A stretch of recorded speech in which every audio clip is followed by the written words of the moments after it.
আজ খড়গ্রাম থানার পক্ষ থেকে মারগ্রাম বকুল শেখ নামে এক ব্যক্তির বাড়িতে হানা দিয়ে 9টি তাজা বোমা উদ্ধার করে সিজ করা হয়েছে।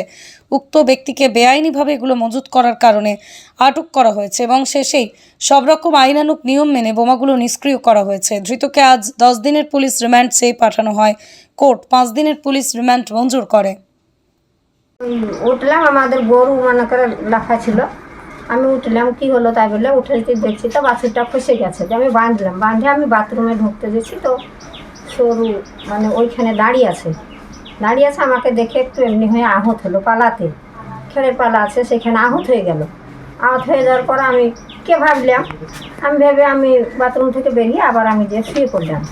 শোয়ার পর বেশ খানিক পর মানে চোখ লেগে আসছে, সেই টাইমে তখন এবার বোমা ছাদ থেকে ছুটে নেমে চলে আসছে।